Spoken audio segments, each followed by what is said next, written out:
Ayan guys, labas po ang may sabi na si Papa Eds ay mahina.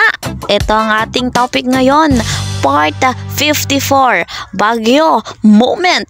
Pambihira po talaga, mapapaihi tayo sa kilig.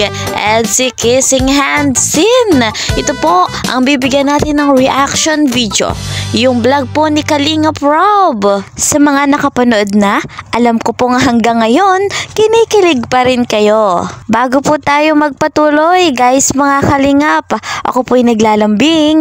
Please po subscribe my channel, like and share, at huwag niyo pong kakalimutan na i-click yung notification bell para lagi po kayong updated sa aking mga upload na videos. At lagi ko naman pong pinapaalala at sinasabi sa inyo, suportahan natin si Kalingap Rob at si Kuya Val Santos Matubang para marami pa ang dumating sa kanilang blessing at marami pa ang matulungan. So guys mga Kalingap, this is it. Panoorin natin yung part kung paano humugot ng lakas si Papa Eds, kung paano siya kumuha ng tiyempo para gawin yung part na ito. Panoorin natin guys!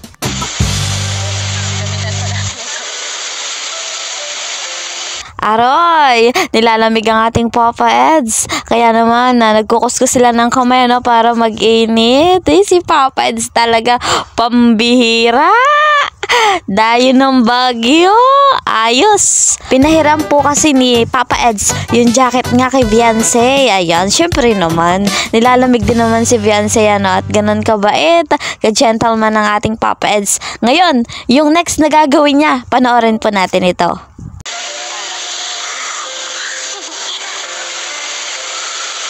Ayan, yung part na yan guys ay hinihipan nila yung mga kamay nila para mag-init. Patsay. Diba? Napakanta na sa kilig. Hindi pa yan nasa kissing scene ng kamay. Kissing scene sa kamay. Ayan. At kung gusto na nyo na doon, eto, panoorin natin.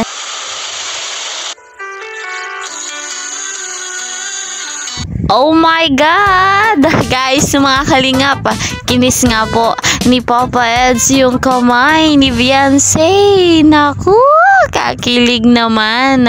At syempre, bigla si Wifey. Ayan, tingnan natin yung reaction niya. Panoorin pa natin ito.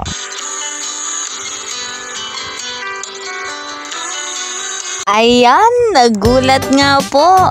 Nagulat guys, si Beyonce. Syempre naman, nabiglaan Kaya naman, alam nyo po ba guys mga Kalingap, trivia lamang, ang paghalik sa kamay ay tanda ng pagrespeto. Kaya naman nakakatuwa, si Papa Eds kissing hand kay Beyonce ay tanda na kanyang pagrespeto. Ayan. So guys, mga Kalingap, panoorin natin yung last part na nangyari sa Edsy.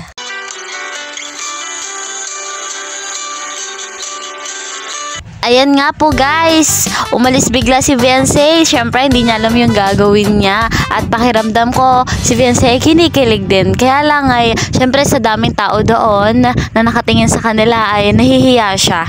Hindi niya alam yung next step na gagawin niya. Ayan, pambihira nga naman yung ginawa ni Papa Eds. Biglaan talaga naman. Nakakatuwa lamang at ang lakas ng loob ng ating Papa Eds.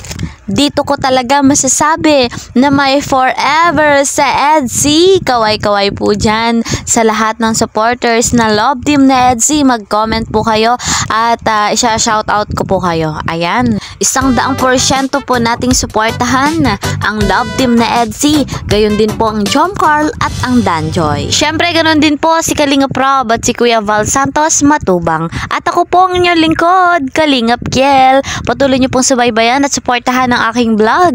Ingat po kayo palagi. See you sa next video. Bye-bye!